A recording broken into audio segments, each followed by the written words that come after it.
I would now like to give the floor to His Excellency, Mr. Peter Mohan Pieris, Permanent Representatives of Sri Lanka to the United Nations, to speak as the chair of the Special Committee to investigate Israeli practices affecting the human rights of the Palestinian people and other Arabs of the occupied territories. You have the floor, sir.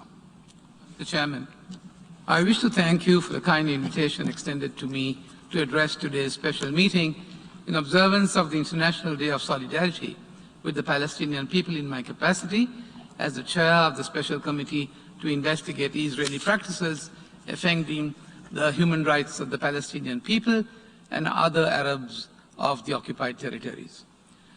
Mr. Chairman, 29th of November has much significance to the Palestinian people and to all of us. Resolution 1812 was adopted on the 29th of November, 1947, with much hope and expectations of peace. Regrettably, 74 years later, we are yet to witness the resolution of the question of Palestine.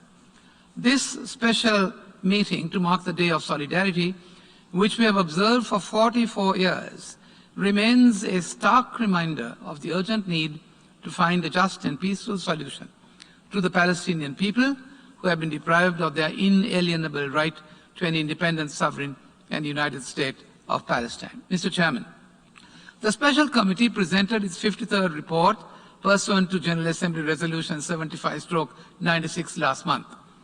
Due to the constraints posed by the COVID-19 pandemic, the committee was not able to conduct its annual consultations with member states in Geneva or undertake its annual mission to the region. The committee, like most other UN entities and bodies, therefore resorted to holding online meetings. The main area of concern highlighted to the committee related to the escalation of hostilities in Gaza in May 2021. The humanitarian situation and the blockade in Gaza, freedom of expression in the occupied West Bank, including East Jerusalem, demolitions and forcible evictions, expansion of settlements, and settler violence, impact of the COVID-19 pandemic on Palestinian rights, the situation of Palestinian refugees, and the situation of human rights in the occupied Syrian Golan. According to the WHO, as at 27th July 2021, there had been a total of 345,030 confirmed cases of COVID-19 in the West Bank, including East Jerusalem and the Gaza Strip, as well as 3,877 deaths since the outbreak of the pandemic. Based on the information received, the occupation has weakened health facilities and made the occupied Palestinian territory a vulnerable place in which the pandemic could thrive. Data received from the Palestinian Ministry of Health indicated that in the Gaza Strip, only 22% of the primary care facilities remained open throughout the outbreak of the COVID-19 pandemic. As at 31st of August, only 16% of Palestinians eligible for vaccination had received 2 doses. On the 25th of March 2021, the committee issued a press statement raising concerns over reports that Israel had failed to fulfill its international legal responsibility and obligation to ensure the vaccination of the Palestinian population in the occupied Palestinian territory. These concerns were raised in consequence of the reports received indicating that Israel had been donating surplus COVID-19 vaccines overseas, whilst Palestinians remained largely unvaccinated. The COVID-19 pandemic continued to have a substantial impact on women and girls during the reporting period, as helplines for survivors of gender-based violence reported a 70% increase in calls received. Experts have attributed this increase in part to financial pressures and the restrictions on movement resulting from COVID-19. Pandemic-related restrictions in the occupied Palestinian territory have exacerbated domestic violence, sexual abuse, forced marriage, and other domestic burdens on women, including the support they provide to children through online education. Mr. Chairman, you would appreciate that the rights to water, sanitation, and hygiene are particularly critical during the COVID-19 pandemic. During the reporting period, the Office for the Coordination of Humanitarian Affairs documented the demolition by Israeli authorities of 93 physical structures and facilities providing water, sanitation and hygiene in the West Bank. The contamination of more than 90% of the drinkable water in Gaza severely impaired the work of hospitals even before the onset of the current pandemic. I wish to acknowledge the work done by the United Nations Relief and Works Agency for Palestinian refugees in the Near East, UNRWA, in providing care and delivering vital human development services and emergency assistance to Palestinian refugees since 1950.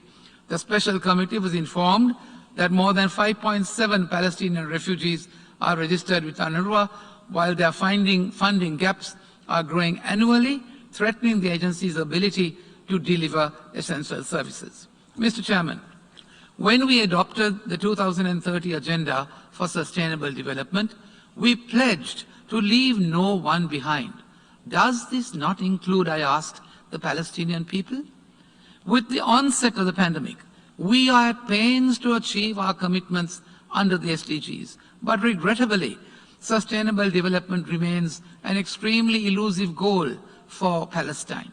Dear colleagues, we must act swiftly and earnestly to call for the much desired change. We must foster conditions where genuine negotiations are possible, where both parties to the conflict actively create the necessary environment to facilitate peace. We must support and encourage mutual confidence building measures on both sides in support of efforts to resume dialogue and substantive negotiations. The exceptional solidarity that we witness today validates the support of the international community towards the resilience and the strength of the Palestinian people over the years, which should reinforce our collective efforts to end their suffering. We reiterate our support to relevant General Assembly resolutions and their implementation regarding the inalienable rights of the Palestinian people to statehood and the attainment of a two-state solution based on the 1967 borders. Mr. Chairman, as the chair of the Special Committee, we reaffirm our steadfast support to the Palestinian people as they endeavor to achieve their legitimate rights and pray, and we really pray, for wisdom and prudence to prevail over the considerable challenges facing both parties. I thank you, Mr. Chairman. I thank His Excellency Mr. Peter Mohan Pieris for his important statement.